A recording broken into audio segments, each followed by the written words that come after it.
Hoy te voy a explicar qué es lo que hizo El Lobo de Wall Street para ser una de las películas más icónicas de los últimos años.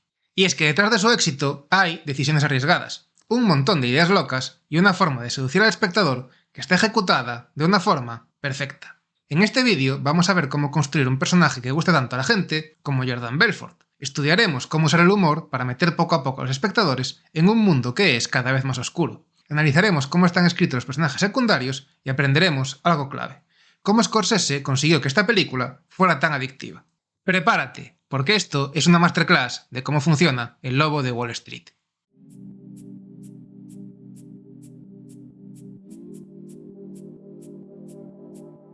Una de las grandes preguntas que nos podemos hacer cuando analizamos El Lobo de Wall Street es ver cómo hace la película para que nos guste tanto Jordan Belfort. Y es que a priori es un tío que, si lo pensamos bien, no tiene nada para caernos bien. Es mala persona, es un estafador, es egocéntrico y aún así es uno de los personajes más carismáticos que ha interpretado nunca Leonardo DiCaprio. Y el motivo es que el personaje no está construido para caernos bien, sino para ser irresistible. Porque para que un protagonista caiga bien, no basta con hacerlo buena persona. Por ejemplo, cuando éramos niños, Mickey, el de la banda del patio, no nos caía bien. Lo que hay que hacer es algo mucho más lógico: que el espectador se lo pase bien viéndolo. Y esta película logra esto desde tres apartados: el guión, la dirección de Scorsese y la actuación de Leonardo DiCaprio. Vamos a ver estos tres apartados uno por uno, porque los tres tienen cosas bastante interesantes. Empezando por el guión, el equipo de guionistas de la película hizo dos trucos muy buenos para conseguir que el prota fuera tan carismático. El primero fue darle la capacidad y el tiempo para molar. No basta con decir que el personaje tiene carisma, tiene que demostrarlo. En el caso de Jordan, nos lo demuestra siendo el puto amo en lo suyo.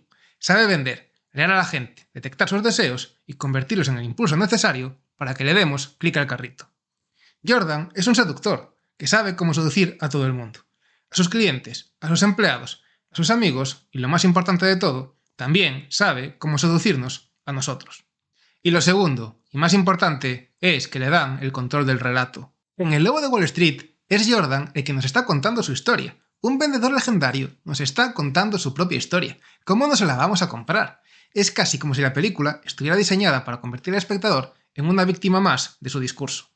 Y es en este punto cuando tenemos que hablar de la dirección de Martin Scorsese. Scorsese es uno de los directores más experimentados de todo Hollywood, y sabía que para que el personaje de Jordan funcionara, tenía que situarlo como el centro de gravedad de esta película. Todo tenía que pasar por él, y esto tiene un objetivo muy claro: Jordan tiene que controlar la energía de la película. Cuando Jordan aparece, todo se reorganiza a su alrededor, todo se mueve con él, y eso es clave para construir un protagonista magnético, porque la dirección tiene que hacer que el personaje no solo esté en la escena, sino que también la tiene que gobernar. Scorsese entiende algo muy importante: si quieres que tu personaje sea irresistible, no puedes neutralizarlo demasiado pronto. No puedes estar todo el rato diciéndole al espectador: ten cuidado con este tipo, porque es de este tipo, es horrible. Lo que tienes que hacer primero es dejar que funcione, que nos divierta y que arrase con todo. En definitiva, tienes que vendérnoslo. Porque solo así entiendes por qué la gente lo sigue, y solo así entendemos por qué nosotros tampoco podemos apartar la mirada cuando la cámara lo está apuntando. Porque si Jordan es el encargado de vendernos su historia, Scorsese y DiCaprio son los encargados de vendernos al personaje. Y hablando de DiCaprio, su interpretación de Jordan Belfort es simplemente legendaria, y no se me ocurre otra persona que pudiera dar vida a este personaje. Su interpretación se basa en tres cosas. La primera de todas es la voz. La voz es el arma principal de Jordan Belfort. Él seduce hablando, así que era muy importante conseguir que con sus palabras y con su tono de voz fuera capaz de convencer a la gente. La segunda es la forma en la que se mueve. Jordan no se está quieto nunca, ocupa todo el espacio, e incluso invade el espacio personal de los demás, porque su magnetismo no solo es verbal, también llena la escena con su presencia. Y ya por último está la comedia física. Jordan, aunque no es un payaso, sí que es una persona que tiene muchos excesos, lo que hace que en varios momentos de la peli lo veamos como alguien ridículo. Y eso hace que sea todavía más hipnótico, porque un personaje irresistible no tiene por qué ser elegante todo el tiempo. A veces es más interesante cuando parece que está a punto de desbordarse. Y ahí es donde DiCaprio se sale, porque entiende que este personaje se construye desde el exceso, pero un exceso muy trabajado, y toda su interpretación está diseñada para transmitir el placer que siente Jordan por lo que está haciendo. Al final, la gran clave de por qué nos gusta tanto Jordan es que, al igual que todo en la vida, no compramos las cosas que están diseñadas para caernos bien, sino que compramos aquellas cosas que nos parecen irresistibles. Pero, aunque Jordan es una parte importantísima de la película, no es lo único que hace que El Lobo de Wall Street sea tan especial, porque aún nos queda por ver cosas tan interesantes como el humor, los secundarios, o por qué esta es una película tan adictiva.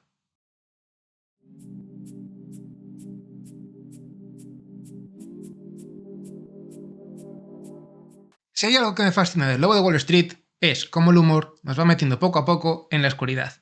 Dejad que me explique. En esta película, el humor no está ni para aliviar la tensión ni para hacer más graciosos a los personajes, sino que está para hacer que bajemos la guardia y entremos en su mundo con más facilidad. Y es que una película con tantos excesos como esta, si no tuviera humor, nos resultaría tremendamente incómoda de ver. Y sin embargo, como esta es tan divertida, nos va arrastrando más hacia el exceso. De hecho, una de las cosas más inteligentes de la cinta es que la risa nace de lo jodidamente depravados que son sus personajes. Nos reímos porque su egoísmo y su falta de humanidad llegan a un punto tan exagerado que terminan siendo unos monstruos súper divertidos. Y es ahí donde está el truco de magia, porque en el momento en el que te ríes, entras dentro. El humor hace que este mundo deje de parecerte algo lejano y que por un momento empieces a entender su atractivo. Porque esta película no quiere que juzgues ese universo desde fuera, sino que hace algo mucho más interesante. Primero intenta que entiendas qué es lo que tiene este mundo para seducir tanto a las personas. Y una vez que lo entiendes, te obliga a mirar lo que hay debajo. Porque una vez que entiendes lo atractivo que tiene todo ese exceso, también ves lo vacío y lo violento que es. Y eso es lo que le da tanta personalidad a esta película. Scorsese no separa las dos cosas. No te saca de la película para explicarte lo que es bueno y lo que es malo, sino que te deja dentro, justo en ese punto incómodo en el que conviven la fascinación, la risa y el asco. Porque el exceso no se puede comprender del todo desde una distancia prudente. Para entenderlo de verdad, primero, tienes que dejarte llevar un poquito y así ver por qué es tan atractivo. Y solo entonces, cuando estás bien cerquita, puedes ver con toda la claridad del mundo lo turbio que es todo eso.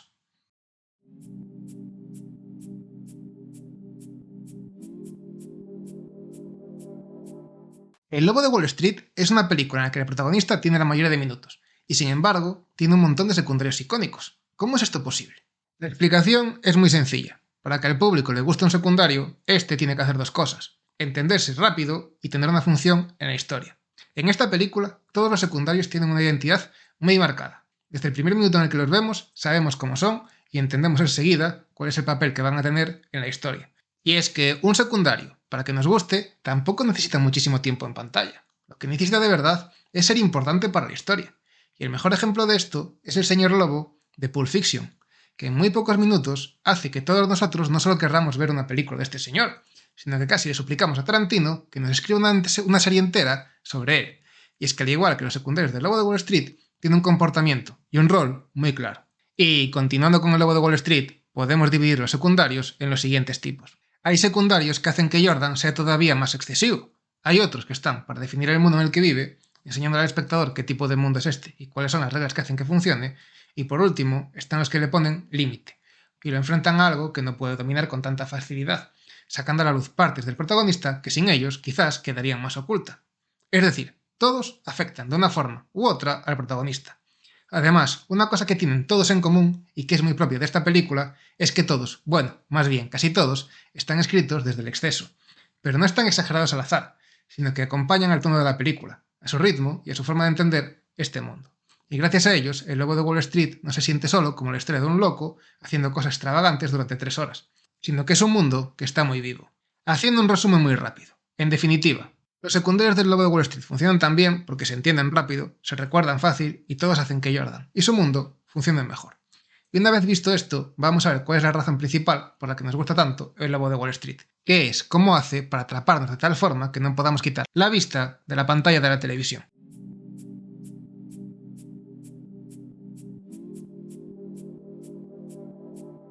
Los grandes estudios de Hollywood llevan un montón de tiempo utilizando una regla no escrita, que es que una película comercial debe durar menos de 2 horas. Y si lo pensamos bien, esto es algo lógico, porque si una película es más corta, se pueden hacer muchos más pases cada día, los espectadores se cansan menos y la película se puede vender mucho mejor. Pensándose esto por el forro, en el 2013 Scorsese estrenó El Lobo de Wall Street, 3 horas exactas y escenas larguísimas que pasan de 10 minutos. Según la lógica del estudio, esta película debería haber sido un fracaso, y sin embargo, fue uno de los mayores éxitos de la carrera de Scorsese.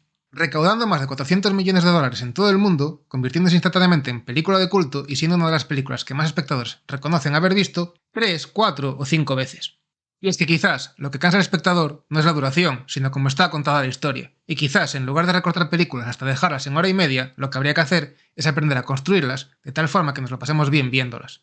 Porque una película de 90 minutos puede ser interminable, y una película de 3 horas contada con el pulso adecuado puede ser adictiva. Y El Lobo de Wall Street es una película muy adictiva. Pero esto no pasa por casualidad, sino que el planteamiento de la construcción de esta película fue una obra de ingeniería casi perfecta. La primera decisión que se tomó fue algo de lo que ya hablamos antes, la voz en off. Y es que la voz de Jordan dentro de la película te vende la historia de la misma forma que te vendría las acciones de una empresa ruinosa. Además, rompe la cuarta pared todo el rato y hace que tú, como espectador, vivas su experiencia en lugar de solo observarla. Y la segunda decisión importante que se tomó fue intentar replicar el montaje final de otra de las grandes películas de Scorsese, uno de los nuestros.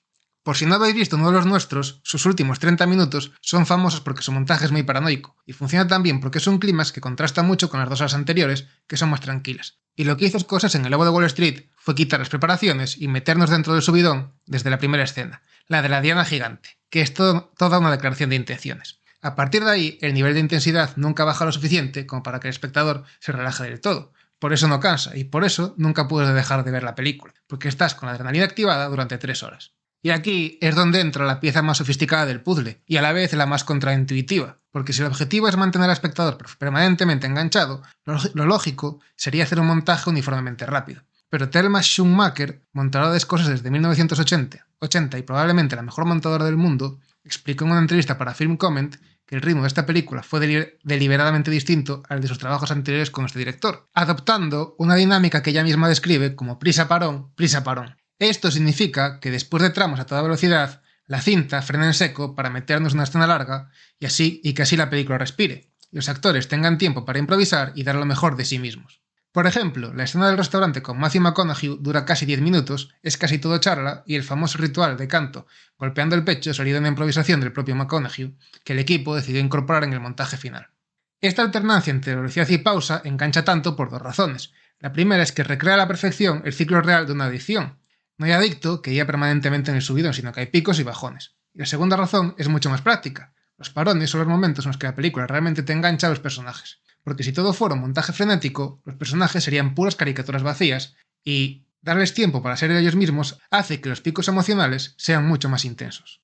Además de esto, hay otro detalle técnico en el que merece la pena detenerse. En el cine convencional, cuando un personaje va a abrir un maletín, el montaje respeta la acción completa. El personaje se acerca, coge el maletín, lo pone sobre sus piernas, lo abre, mientras que en El Lobo de Wall Street se pasan todos los pasos intermedios. En un fotograma el maletín no está y en el siguiente está abierto en las rodillas de un personaje.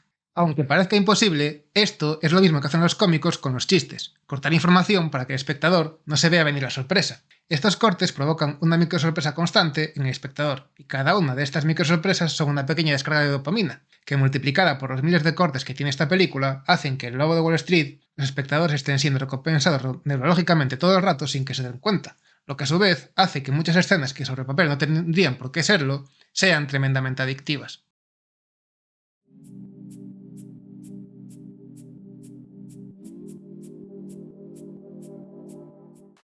Cuando se estrenó El Lobo de Wall Street, hubo una polémica muy grande que decía que Scorsese estaba glorificando a Jordan Belfort. Un montón de críticos e incluso algunas de las víctimas reales acusaron al director de presentar a este personaje como un héroe y de no condenarlo con la suficiente claridad. Sin embargo, yo creo que si Scorsese hubiese mostrado a las víctimas escenas de arrepentimiento o algún tipo de moraleja, la película no funcionaría tan bien como crítica, porque la tesis de esta cinta no es que Jordan Belfort sea un mal hombre, eso ya se da por sentado en los primeros minutos. Lo que nos quiere decir es que el mal y sobre todo los excesos son tremendamente seductores, y que muchísima gente imitaría a Jordan con muchísimo gusto si pudiera. De hecho, hay generaciones enteras de jóvenes que quieren ser Jordan Belfort, y es un personaje que un montón de Crypto Bros ven como una motivación. Y es que El Lobo de Wall Street es una crítica del estilo kamikaze. Asume el riesgo de que la malinterpreten para poder funcionar como una advertencia verdadera de lo que pueden hacer con nosotros las adicciones que nos enseñan en esta película y lo fácil que es caer en ellas.